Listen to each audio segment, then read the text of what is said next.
Hello, hello, welcome everybody. Welcome in. Sorry we're running a little bit late. Feel free to post in the chat where you are logging in from.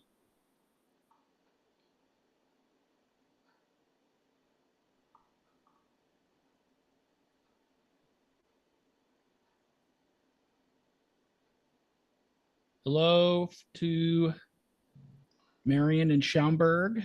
Sarah, hi, how are you? In Indiana. Tennessee. Got Baltimore, Connecticut. Just going to give folks a minute to log on here and then we will get started.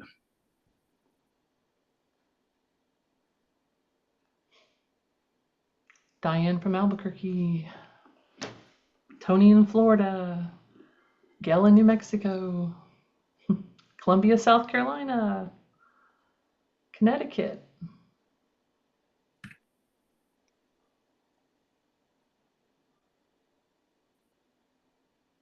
All right, going to give folks just one more moment here. We'll go ahead and get started. Thanks everyone for joining us from across the country this afternoon. Hi, Lori in Chicago, my neighbor. And Jane a little bit farther afield, but in Oak Park, welcome.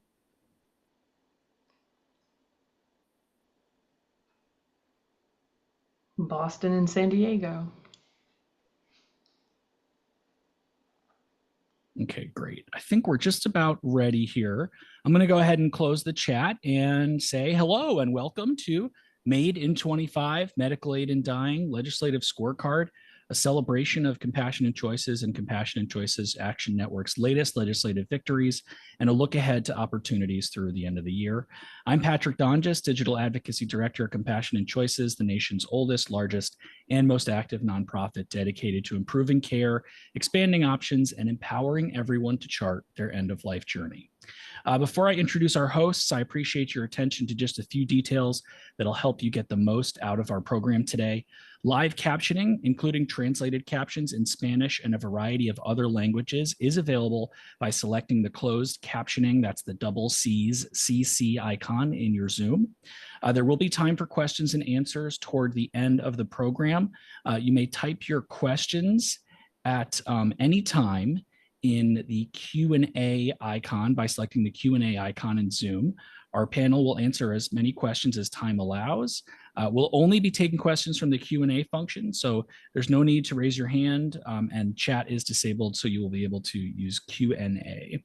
And lastly, this webinar is, of course, being recorded, and a link to the recording will be sent via email to all registrants. Without further ado, I'm happy to welcome our President and CEO, Kevin Diaz, and National Director of Legislative Advocacy, Elizabeth Armijo. Welcome. Thank you, Patrick. It's great to be here with all of you, our advocates and partners in this crucial work. This year has brought some incredible milestones for the end-of-life options movement.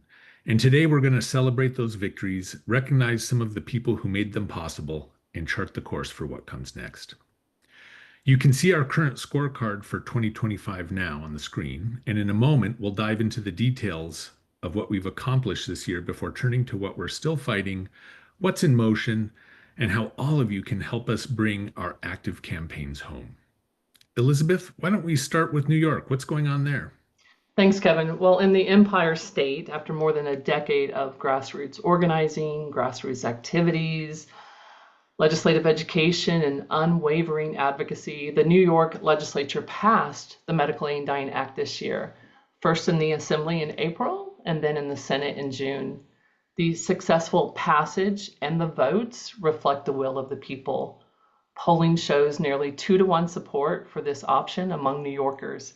And I can't stress enough how essential it is that lawmakers uphold their responsibility to represent the will of the people, especially when public polling consistently shows strong support for this issue. This victory belongs to so many people, from Corinne Carey, our incredible senior campaign director, who you can see on the photo on the right, to advocates like the late Brian Moffitt, who used his final days with ALS to advocate for this law, and his son Jake, who picked up the torch after his father passed away. This is how change happens, person by person and story by story. Yeah. Yeah, now all eyes are on Governor Kathy Hochul. Our New York team is working around the clock, along with our coalition partners at organizations like the League of Women Voters of New York State, the New York State Academy of Family Physicians, and End of Life Choices New York, and many others to ensure that she hears from doctors, voters, and people living with terminal illnesses. When this becomes law, New York will be the 13th jurisdiction in the country to authorize medical aid in dying. The impact will be profound for many of our families across the state too. So please know that the rules around when the legislature must officially send the bill to Governor Hochul for consideration and her deadline for signing are complicated. However, she has until December 31st to act, and our team will remain in Albany until the bill is signed into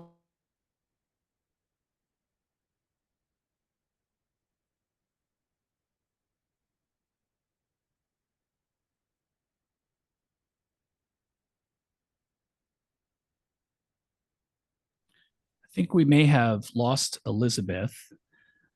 Kevin, do you want to pick it up? Sure.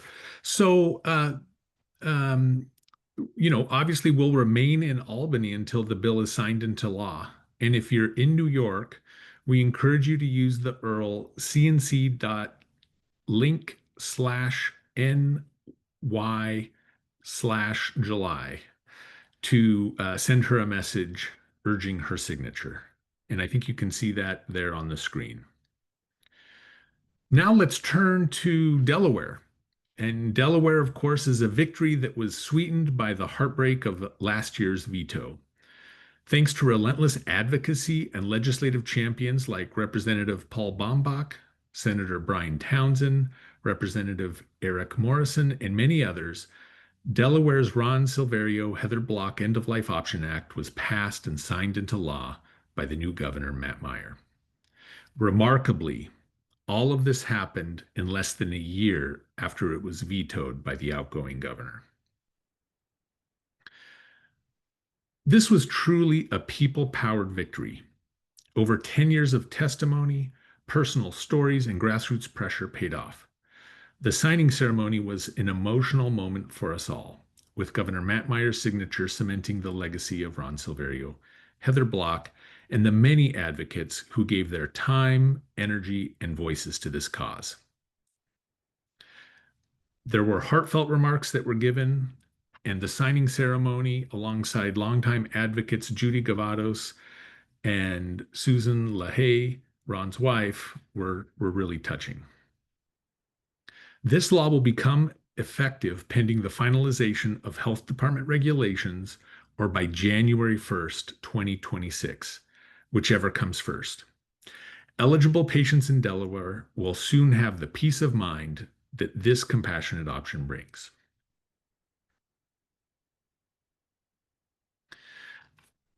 We're also successfully defending and defended medical aid in dying in Montana, a critical but often under the radar campaign. An effort to criminalize medical aid in dying was defeated with bipartisan opposition in the legislature. So, medical aid in dying remains protected under the state Supreme Court's 2009 ruling. The thing that was so amazing is that Montana advocates showed up again and again to tell lawmakers that the right to make end-of-life options free from government interference matters. Advocates like Roberta King and Leslie Mulchler, whose father, Bob Baxter, was the lead plaintiff in the lawsuit that led to the authorization of medical aid in dying in Montana, reminded legislators that this right isn't theoretical, it's personal.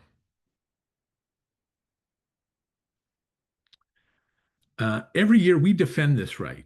We protect people's autonomy. Every year we defend, we make the path a little clearer for new progress. We see Montana as a strategic model moving forward, proof that with consistent engagement, clear messaging, and strong coalition building, medical aid in dying can continue to hold ground and even expand with growing support from Republicans and Libertarians in potentially politically challenging regions. Montana's legislature meets next in 2027, and we're already preparing to continue to defend access to medical aid in dying. Also unique to this year's session in Montana, Representative Julie Darling introduced House Bill 637, the first bill to proactively codify medical aid in dying into Montana law since 2011. While that bill did not advance out of committee, its introduction reflects the growing bipartisan interest in protecting end-of-life options across the country. Also happening in Montana, our legal advocacy team submitted an amicus brief to the Montana Supreme Court, arguing that the court should uphold Montana's broad constitutional privacy protections, which extend to medical decision-making. And we've had one more victory in the movement, and that, of course, is Maine. Maine passed legislation to improve access. Physicians can now waive part of the waiting period for qualified patients, a small but important change that potentially makes a world of difference for someone running out of time. In 2025, bills to authorize medical aid in dying or improve existing laws were introduced in 23 states. Victories like we've seen this year in New York, Delaware, Montana, and Maine remind us why we do this work. But they're not the end of the story. We have campaigns still underway and momentum to build on. That's right, Kevin. Thank you. Let's now go over some of the legislation we're still working on throughout the rest of the calendar year. In California, as you know, the California's End-of-Life Option Act has been in place since 2016 and serves as a model for medical aid in dying laws nationwide. Now, a new bill, Senate Bill 403, seeks to make the law permanent by removing the sunset clause for 2031. SB 403 has passed the Senate and is moving through the Assembly. And if you're watching right now in California, I encourage you to use the URL that is up on the screen and contact your lawmakers. Among the advocates delivering moving testimony in California is none other than Dan Diaz, who honors his late wife, Brittany Menard's legacy. Brittany's story propelled the passage of the original California law, and Dan's courage continues to inspire lawmakers and the public. And we're very grateful that he's joining us now. Welcome, Dan. Thank you, Kevin. So yes, my wife, Brittany Menard, died in November of 2014. She was 29 years old after utilizing Oregon's medical aid in dying law. I promised her that I would continue to help pass legislation to expand access to this options in other states across the country. Brittany's case received significant attention because at that time we had to leave our home here in California and move to Oregon so that she could access medical aid in dying there. Brittany was able to experience a gentle death only because of medical aid in dying. I've seen these laws work firsthand with all of the safeguards and protections that are in place. In January 2015, just 2 months after Brittany died, we introduced California's End-of-Life Option Act, and the bill was signed into law in October of that year. A decade later, here we are, a decade later, and I believe that the people of California still deserve access to this option, which has allowed thousands of terminally ill people to remain in the comfort of their own communities, in their own homes during their final days. No one should ever have to undergo the odyssey that Brittany experienced of having to leave her home just to ensure a peaceful death. So finally, making this law permanent in California, that goes a long way for me, fulfilling my promise, the promise that I made to Brittany. And I'd like to thank all of you, the attendees of this call, and those that show up at all of our state capitals. Thank you all for your continued advocacy. Thank you, Dan. Thank you for your advocacy, not only in California, but across the United States. We appreciate you sharing your experiences and sharing Brittany's story. So thank you, Dan. One of the things that we wanted to share in California is just released reporting that came out, and it shows that more than 1,500 Californians received medical aid in dying prescriptions, with more than 1,000 taking those prescriptions in 2024 alone, proving that the law is working as intended, making it permanent for thousands who have relied on it and those who may need it in the future. Californians should also watch in your inboxes for information on attending in-district meetings with your assembly members. We had great success meeting with senators, and we're hoping to replicate those tactics while lawmakers are back home in recess. So shifting our attention to Illinois, which is really in a strong position this year. The End of Life Option Act has already passed the House, and we are hopeful it will be acted on by the Senate during the fall veto session. If not, the bill rolls into 2026, which is part of the two-year session. This bill is named in honor of Deb Robertson, a fierce advocate who's living with terminal cancer. Yeah. The voices of people with lived experiences are really changing the hearts and minds in Springfield. Illinoisans like Susie Flack, whose son Andrew declined to move back to Illinois in his final days because he wanted access to California's medical aid law. Advocates like that are sharing their stories with lawmakers at every single opportunity. And once again, polling shows overwhelming public support. And we firmly believe that it is a matter of when, not if, Illinois authorizes this compassionate option. And meanwhile, in the Bay State, the Massachusetts End of Life Options Act had its earliest hearing ever this session and continues to build support. Nearly 100 advocates met with lawmakers this spring, and the momentum is real. I believe Melissa Stacy, unless she has Starlink internet, is here with us today. She is the campaign state director, and she'll share a little bit more about what's going on. Thank you, Elizabeth. It's an honor to be here with you all and share a little bit about the incredible work going on in Massachusetts this session. As you mentioned, we are very excited that we had our earliest hearing ever. In fact, it was about 6 months earlier than we normally have, which is a great start to the year. I'm also excited to share that the House bill has moved out of its first committee to the second committee, healthcare financing, by the earliest ever with a vote of 8-1, which was really exciting to see the strong support that we have, and we know we have, but also carried into the committee. And when I say the earliest ever, again, we're talking like 8 months before it's ever moved out of committee. And so we're really very thankful to our legislative champions for their work to move the bill, but also to our advocates on the ground who are doing incredible work to continue keeping the drumbeat going and the momentum that we carried over from last session.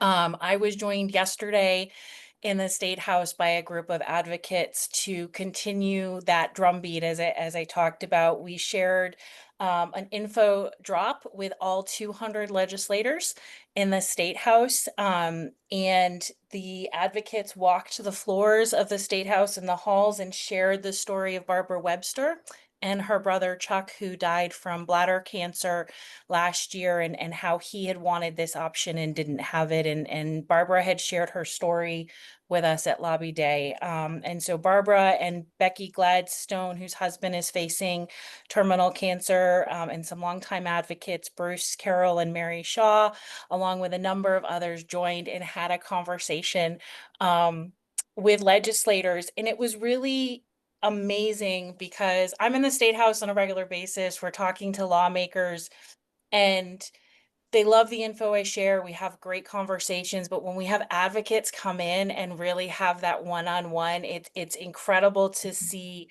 the connection that is made with the stories that are being shared.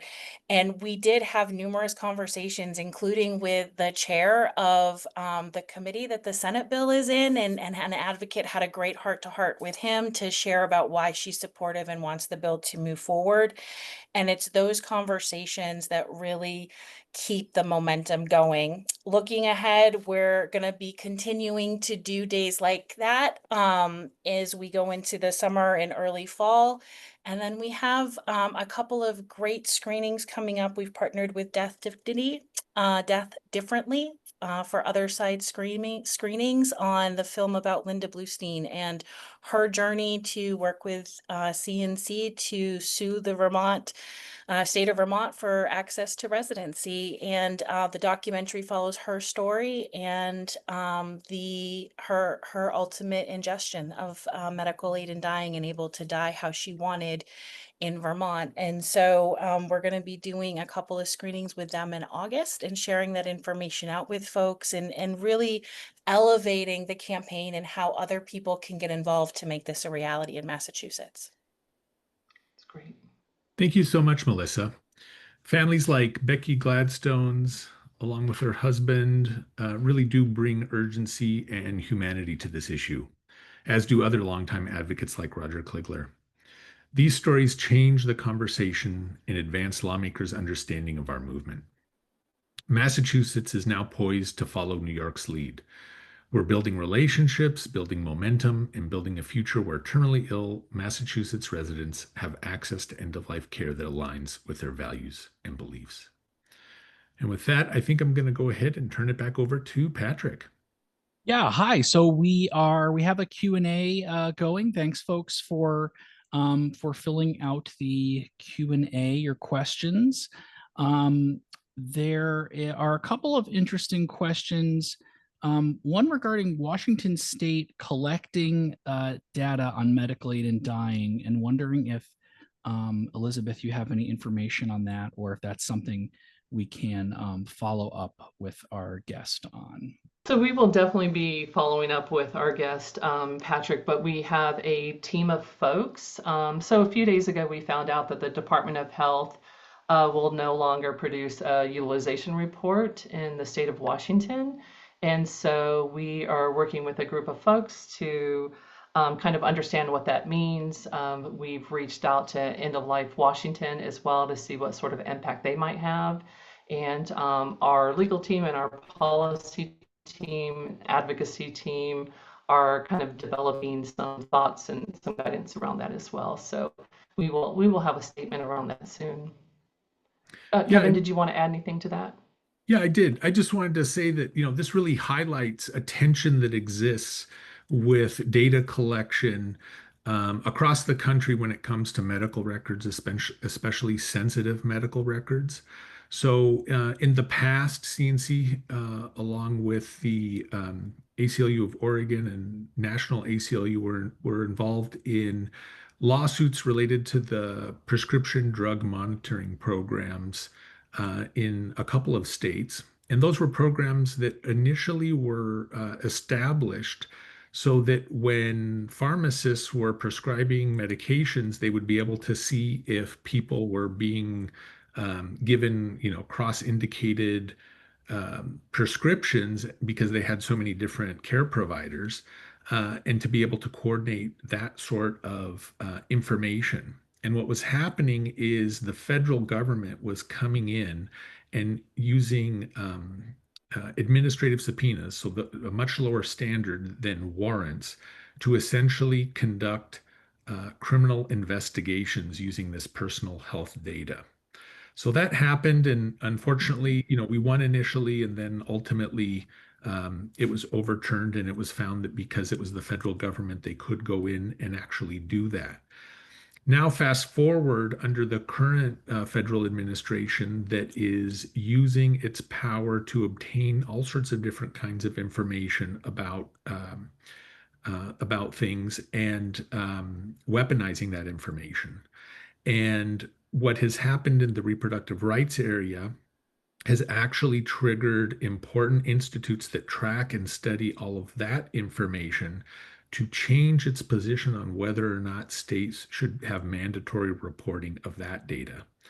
And so, there's an open question as to what are the costs and benefits of having this mandatory reporting, and whether or not, especially given the current administration, having that data available is puts people at risk. And so that's one of the things that we're also wrestling with. Okay, there's a couple of questions about Illinois, and one from Amy Sherman, a longtime listener, first time caller here, asking what do we need to do to get the bill in Illinois over the finish line during the veto session.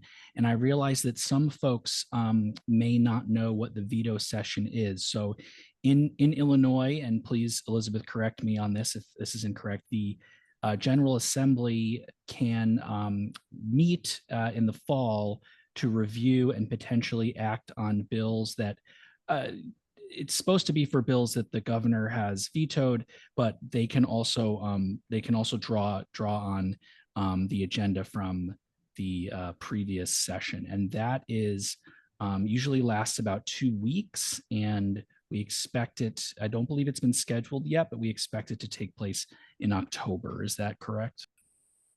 Yeah, it definitely takes place in the fall for sure. And just a reminder, we are in a 2-year legislative session there. But yes, it definitely takes place in the fall. It could be October or November. Similarly, we have Marion has asked, what is the most effective way to speak to state senators to convince them to vote yes on the bill? And offering my 2 cents, having worked on the campaign in Illinois for a little while, I would say just talking to them is a big part of it. It's an issue that if people aren't tapped into it, or aren't aware of it, if lawmakers aren't aware of it, just getting them thinking about it is often the first step to moving them toward a yes vote. Agreed. Yeah, I'll just add that a lot of the fear that opponents are able to instill in people is in the abstract. And when people hear those very personal, real stories about what's really happening with folks and what they're going through and what having this option would mean for them, regardless of whether or not they actually ultimately use it, is something that really can break through those log jams because all of a sudden it becomes human, it becomes real, and folks really then can connect and understand what this is about and be able to hold those two things separately, right? That there are people that have fears, but when you really come to understand what we're talking about, it's something that actually gives people the opportunity to recognize their humanity and not have to suffer needlessly. Yeah. And often when we share those stories too, Kevin, we see that lawmakers themselves obviously resonate with everything that we're saying, but they too have their own personal stories, and we often see them share it as well. It's the best way to connect. We have a couple of questions, one touching on federal advocacy specific to DC. Anne asks, is Washington, DC medical aid in dying in jeopardy? You want to take that, Kevin? Well, yes, it is, in the sense that we've seen attacks over the past several years, but given the makeup of the current Congress, the likelihood that they will be able to push something forward or actually repeal through one way or another the law in DC is a real threat. And I think that one of the things that we all have to recognize is that despite the amazing progress that we've made this year, we are seeing, and we do know that our issue is one that is found in Project 2025. And in fact, I think it was just last week, there was a congressional hearing where they not so indirectly talked about medical aid in dying and some of our other issues in very pejorative ways. And so, I think in many ways the question is, given all of the other issues that this Congress is tackling, will they get to us? Will they actually get through their list and finally be able to take some action directly against our movement. And, obviously we think that's a real possibility, and that's why we're staying so vigilant. And related, there's another question specific to health officials within the current presidential administration, if there have been any inquiries from them into specifically our legal advocacy, but also any legislative advocacy happening federally.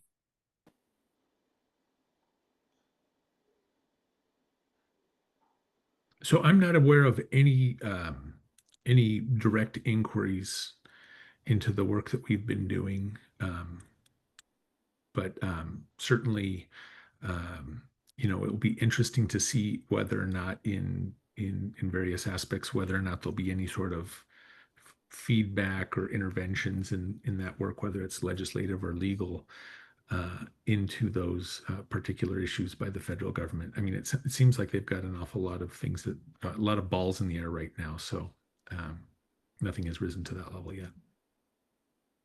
Yeah, and I've heard nothing from our partners across the country as well.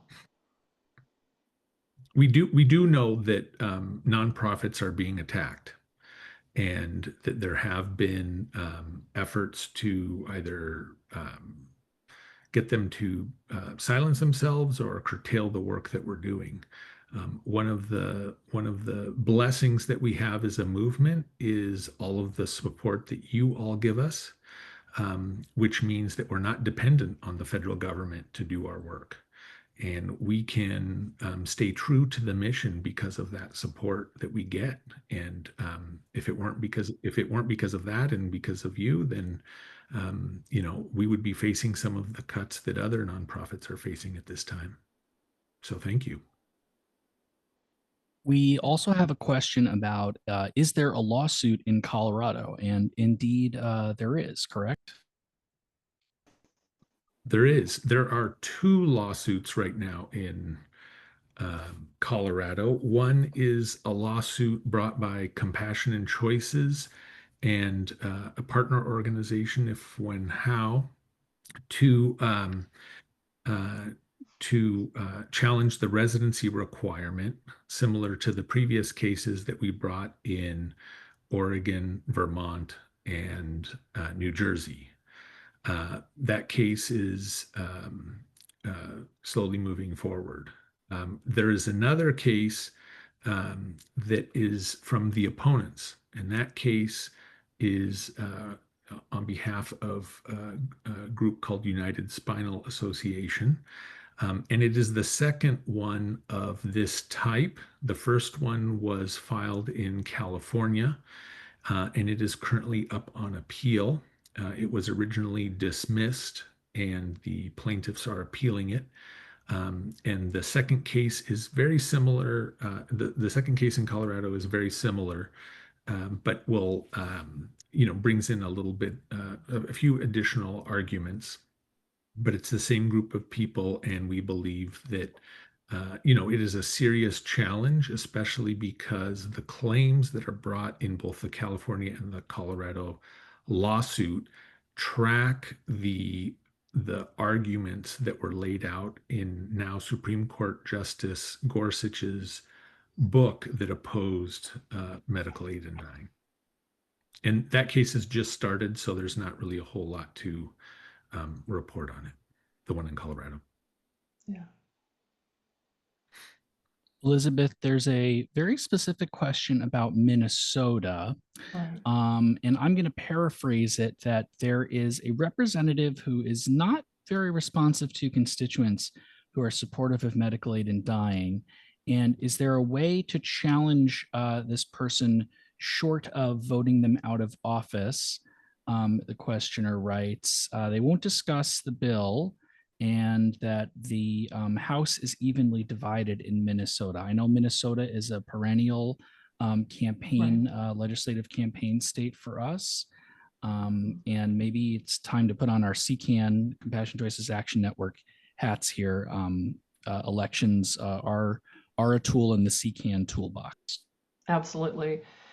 And so we've been seeing advocacy for Minnesota for a real long time. As the person who asked the question, yes, I think there's a one seat, there's a slim majority in the Senate, and then in the Assembly, it's evenly split, 67 to 67. And it is incredibly hard when sometimes we have just one lawmaker who is not receptive to hearing anything from their constituents. Um, and so it can be incredibly frustrating. The next elections in Minnesota there are no elections in 2025. I'm sorry, let me back that up. There is a special election, unfortunately, based on the tragic murders that just happened. So there is a special election that should not impact the numbers that we have there, but there are no 11.5. So, like you kind of mentioned, Patrick, we can work to vote someone out of the seat that's not, listening to constituents, that's not hearing our voices, that's not listening to our stories. But, in the meantime, I think we should continue to share what we can, to have sit down meetings with them, to show up to their events and just continue to ask that question and continue to share those stories. But I do know how very frustrating it is to have one lawmaker kind of hold up that progress. That was similar to the case in New York for a while, where we had a legislative leader who was we needed to convince to bring the bill to the floor. There is a note, a question here, wanting to know what the likelihood of the governor, Kathy Hochul, signing the New York bill is. And I don't know if we have any other update there, but at last check, our folks are still on the ground in Albany and still working with the governor's office to make sure that she has all the information she needs to feel confident and comfortable signing that bill. Correct. There's been no indication. However, there's been multiple correspondence with the governor's office. We've been answering questions and sharing information. So, but right now there's no additional details at the moment.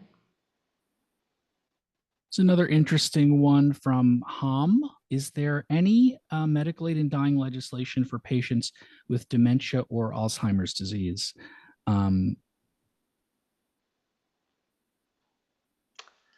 Yeah, currently there is no medically and dying legislation for patients with dementia or Alzheimer's disease. Okay, a couple more here. Please keep the questions coming in the Q&A box. Sam asks, how many international people are going to Vermont or Oregon for medical aid in dying? I don't know if we have that information or if such information exists, but those are, of course, states that had a residency requirement in their bills that no longer do. So there are opportunities for folks to be treated from outside of those states. Right. We do compile utilization reports from the various states. We can work on seeing if we can get some more information and answer that question, though, and share it out. Yeah, as far as I'm aware, I don't know that there would be any mechanism that would allow the both the clinician or the state to necessarily differentiate between whether someone was from a foreign country or a foreign jurisdiction. Technically, if you're a non-resident, you're a non-resident, and it's not. I don't know that they would even that it would even track that it's because you're from a foreign country. My guess is that if that has happened at all, it's an incredibly low number. Interesting question, though. Mm-hmm. Mm-hmm. Given the safeguards and restrictions, frankly, in most medical aid and dying laws and all medical aid and dying laws, the safeguards, I would be surprised personally if someone traveled from afar to access. But that's my 2 cents. Okay, we have a couple other questions here. Do you know if there are any existing TED or TEDx talks about medical aid and dying? Gail will be doing a TEDx Albuquerque talk on the topic and on September 27th. So a plug for Gail at A Good Goodbye in Albuquerque and her TEDx talk. Any other notable TED or TEDx talks that you'll know? Yeah, our very own Barbara Coombs Lee did a TED Talk a few years ago, and I'm sure that's available online somewhere. Maybe we can search up the. Oh, I thought I had Yep, it in the it's chat, already. and then it doesn't. It appears to be a 404. So let me find that Okay. link, and I will post it in the chat. But thank you, Kevin. Yeah. So We probably have time for a couple more questions. Cheryl asks, what's happening in ND, which I gather means North Dakota. How do I get involved here? And thank you, Cheryl. Please sign up to volunteer. I can post the volunteer link in the chat. For folks who are in states where there hasn't been a lot of movement, what Elizabeth and Kevin do you suggest in terms of the first step to getting involved? what you said, Patrick, was actually signing up to volunteer. When you sign up to volunteer, I kind of identify where you are, make sure that you have tools and resources. We have toolkits on, around end-of-life care and options, advanced healthcare planning, how to do presentations, how to talk to friends and family. So we do have a lot of information to get you started in your area. So we'd first, encourage you to sign up, and then we can work with you depending on the area that you're in to get you what you might need.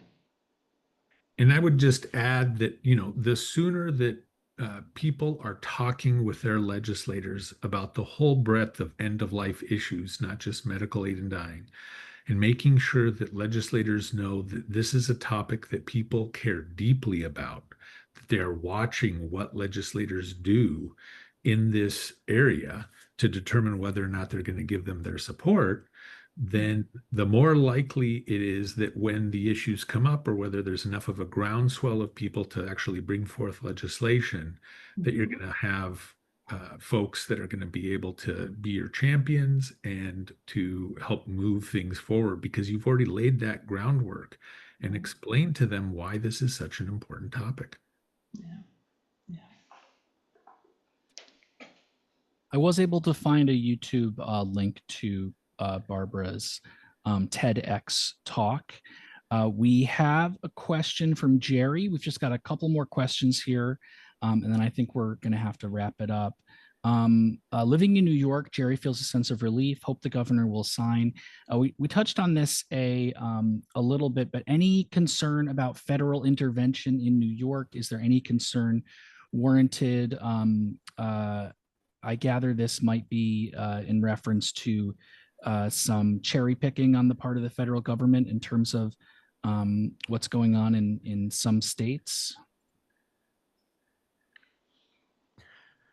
So, I think that the thing that's difficult about the time we live in right now is that there have been actions by governmental entities that really have broken the mold on what is expected, allowable, or lawful. And so, there's always some fear that the federal government may try to do something that it has never tried to do before, and that it isn't, grounded in kind of law or legal norms. But beyond that, I don't know that there's any specific concern or worry about intervention in New York, in part uh, because of existing federal legislation, there's already no money flowing um, to support medical aid in dying, and so that is the one thing that the federal government has been using to attack certain things that it is opposed to is by cutting off the federal money, and since that happened years ago, that's less of a concern when it comes to medical aid in dying. But that's not to say that they may come up with something that many may even believe is completely unlawful and try it. So we have to remain vigilant. Okay, that is all the questions in Q&A, which brings us to wrapping up. And for everyone who is in a state where there may not be legislative activity in the last session or a few sessions, I encourage you to please stay tuned to your inboxes for information about our National Center for Medical Aid in Dying, which Kevin can tell you a little bit more about now. Well, yeah, this webinar was presented by Compassion and Choice's National Center for Medical Aid in Dying, and it's also known as M.A.I.D in the U.S.A. Over decades of advocacy for medical in dying, what we've learned is that the most effective campaigns depend on teams of local, knowledgeable, and determined grassroots leaders. Our National Center for Medical Aid in Dying offers coaching resources that will empower you to lead your own local, self-guided grassroots legislative campaigns. As you take advantage of those resources to plan and lead those campaigns, we'll report on your successes and offer new opportunities to engage and connect via our M.A.I.D in the U.S.A. national newsletter, where you likely heard about this webinar. I just want to say to all of you how much I appreciate the passion, time, and heart you all continue to bring to this movement. Your dedication fuels real change, and together we're building unstoppable momentum toward a more compassionate approach to end-of-life care. And please don't hesitate to reach out with any additional questions or thoughts. Thank you so much, Kevin. And thank you, Kevin and Elizabeth, and all of you for being with us today. If you liked this program and can't wait to join us for another event, we do have the next month, the first of our Summer Arts and Culture webinar series with Brooklyn-based photojournalist Oliver Farshi. I'm going to go ahead and post the link to RSVP to that in the chat. That should be a great time, and we hope to see you online then as well. And then, of course, advocates like you make this work possible. If you can, please consider a donation to help us finish our fights in states like New York, Illinois, California, and Massachusetts strong, and to continue advocating in states across the country. You can donate right now at the link that you see on your screen, and that is cnc.link/JulyWebNR. I'll go ahead and post that in the chat too.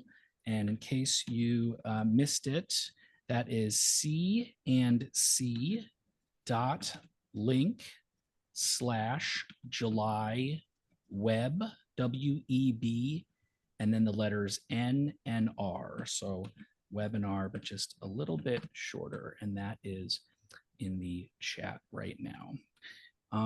Thank you so much, everyone, for joining us today. For everyone at Compassion and Choices, we hope you have a great rest of your day. And please stay tuned to your inboxes for more information on our upcoming events. Thanks so much, folks. Thank you.